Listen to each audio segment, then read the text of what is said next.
Salut à tous, comme moi vous avez certainement dû entendre parler de Chronobomb. C'est un jeu du jardin qui a obtenu le Grand Prix du jouet 2014. Vu que j'ai un fils fan d'action, d'espionnage et tutti quanti, eh ben je n'ai pu résister à la tentation de vous faire découvrir comme moi ce jeu. Donc je vais tout de suite ouvrir la boîte. À l'intérieur de la boîte, on y trouve la notice avec la règle du jeu. 10 cartes, 8 cartes objets et 2 cartes réalité augmentée. Alors on verra le détail un peu tout à l'heure. 4 pinces classiques qui nous permettent de faire passer le fil dedans, le fil du parcours. Et une pince sur laquelle on va placer le capteur de mouvement. Une pince avec le dérouleur de fil et la bombe.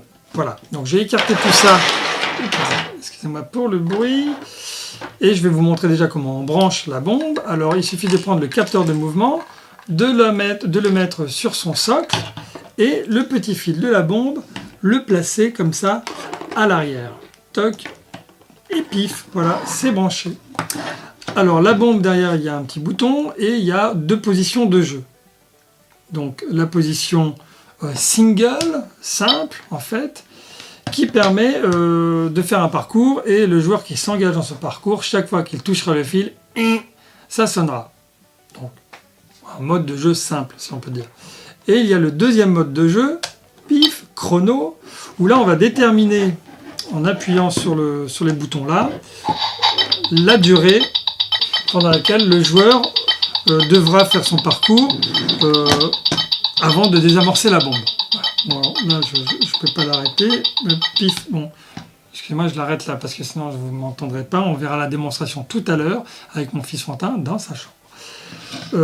Et évidemment, dans ce mode-là, même lorsque le chrono est lancé, ça donne un temps pour arriver à désamorcer la bombe. Mais si on touche le fil, ça sonne, et même ça accélère, ça réduit du temps pour parvenir à désamorcer la bombe. Donc si on a déterminé 1 minute, si on touche le fil, je crois qu'on diminue de 20 secondes. Voilà, maintenant pour les cartes objets, donc les 8 cartes objets en fait sont donc les cartes que l'on pose le long du parcours. Il faut ramasser par exemple une carte USB, de la poudre révélatrice d'empreintes, une oreillette, une montre, une lampe, des gants, une caméra, une lunette caméra ou des jumelles de vision nocturne. Et également, nous y trouvons les 2 cartes de réalité augmentée. Alors ces 2 cartes, ce sont 2 cartes spéciales, évidemment. Pour ça, il nous faut donc l'iPhone. Alors un iPhone ou un Android, sur lequel on a téléchargé l'application Chronobomb. Et donc, pof pof, je lance mon application, pif, Chronobomb, que j'avais déjà téléchargé. Et donc on peut disposer ces 2 cartes le long du parcours, et le joueur qui passera au-dessus des cartes sortira de son smartphone, et lancera l'application et scannera la carte avec son appareil et devra faire le jeu qui lui sera proposé. Donc là je scanne la carte avec mon téléphone, il va retrouver, voilà. Et donc il a repéré qu'il y avait une carte, et là il va me proposer un jeu. Alors soit ça peut être, il faut couper les fils en un temps limité, c'est-à-dire qu'on montre une image d'une combinaison de fils de différentes couleurs, on les mémorise, l'image disparaît et il nous propose une tonne de fils, et il faudra couper ceux qui ne faisaient pas partie de la combinaison précédente. Ou sinon le jeu où il faudra trouver le code secret d'une combinaison qui est proposée. Donc pour ça on va devoir souffler sur une poudre qui révélera un code, des empreintes digitales. Paf, alors là, voilà, là j'ai le jeu de la bombe, il me montre 1, 2, 3, 4, 5 fils, et là maintenant je dois couper ceux qui ne sont pas bons. Alors je dois passer mon doigt pif, voilà, je ne sais pas si on voit, ah, c'est perdu. Bon, c'est perdu parce que je ne l'ai pas fait dans le temps imparti non plus. Il y a un temps imparti pour couper les fils. Et voilà. Écoutez, je vous propose tout de suite de retrouver mon fiston Fantin dans sa chambre pour vous faire une démonstration un peu en live. A tout de suite.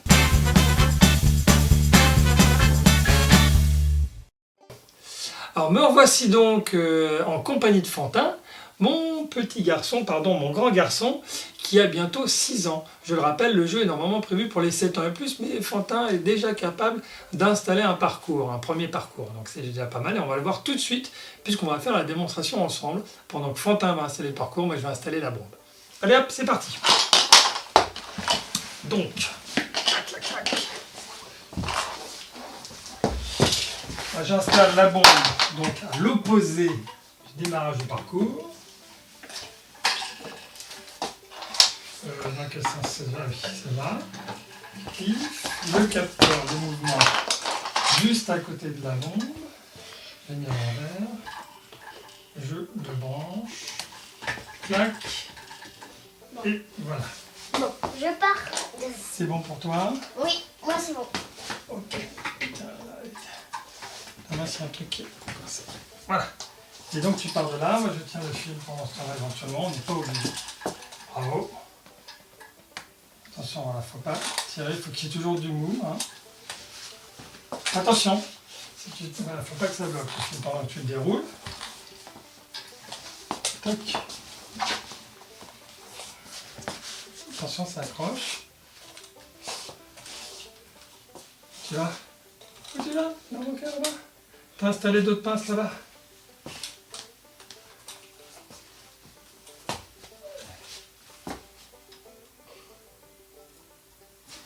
Voilà, attention, là ça tire trop. Fais attention de bien libérer le fil avant de tirer la pince. Voilà.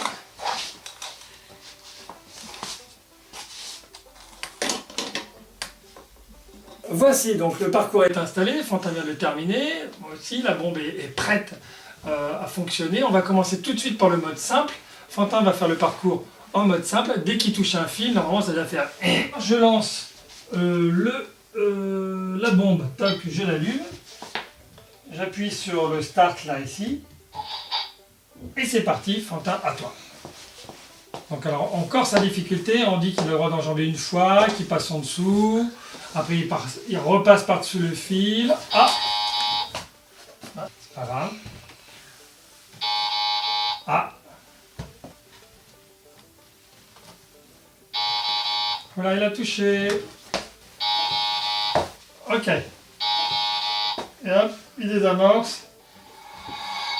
Donc voilà, le parcours est terminé. Fantin a touché plusieurs fois les fils, on a entendu plusieurs fois sonner. Alors il aurait pu recommencer, comme on l'avait dit, au tout début, mais aussi on peut simplement compter le nombre de fois où il a touché et le joueur, s'ils sont plusieurs joueurs, qui a touché le moins de fois, a gagné la partie. Donc là maintenant on va refaire, je l'ai éteinte, là maintenant on va refaire le parcours en mode chronomètre et je vais disposer des cartes objets par terre et Fantin va va devoir les ramasser. On y va? Oui. En mode chronomètre, en fait, même si c'est indiqué sur la boîte qu'on joue à un joueur, en mode chronomètre, mieux vaut être deux, parce que si le joueur a lancé le chronomètre et qu'il doit refaire tout le parcours à l'envers avant de revenir à désamorcer, pour le coup, eh ben, il perd beaucoup de temps. Donc il vaut mieux être deux, un qui reste près de la bombe, qui lance donc le chrono, et l'autre part pour la désamorcer. Hop, je refixe ça qui est tombé entre temps. Voilà. Ça, le capteur, il faut bien l'installer à l'horizontale. Et voilà, donc je dispose des cartes. Hop, il doit récupérer donc un gant, une vision nocturne, une lampe torche, une caméra, une clé USB, une poudre d'empreinte et une oreillette. Hop, je mets mon interrupteur position chrono et je choisis 1 minute 30. Je fais j'appuie 2 fois sur le bouton du haut pour déterminer la durée. Et là, top départ. Alors, une fois au-dessus du fil. Ah, ah oui, c'est ça, je me disais que tu avais bien questionné. Oula, ça s'accélère, ça s'accélère. 1 minute 30. Ah, t'as retouché, là il reste plus que 30 secondes. Alors, t'es supposé passer au-dessus du fil. T'es supposé passer au-dessus du fil, mais bon, t'es pas passé au-dessus. Mais moi je suis allée... Ouais. Ah, la bombe a explosé, voilà. C'est perdu, il n'a pas réussi à faire le parcours, la bombe a explosé juste avant la fin. Ben voilà, donc la partie est terminée. On vous a montré à peu près les 2 modes de jeu possibles. Ce que moi je regrette, c'est que le fil soit un peu court pour le parcours. Ça manque un petit peu de difficulté. Vous avez vu, Fantin à 6 ans, il le fait malgré tout assez vite, même s'il a fait sonner 2-3 fois. C'est assez rapide. Alors par contre, ce qu'il ne faut pas oublier, c'est que l'on peut vraiment créer des handicaps, imposer des figures, c'est-à-dire passer au-dessus, en dessous, au-dessus, en dessous des fils pour corser un peu le parcours. Voilà, en gros, qu'est-ce que t'en penses, toi? C'est chouette! Oui, alors là, je pense que ça a dû saturer. Qu'est-ce que t'en penses normalement, quoi? C'est chouette, c'est chouette. Bon, en tout cas, on vous dit à bientôt pour d'autres jeux, d'autres démos sur demosjouer.com. Ah, ciao!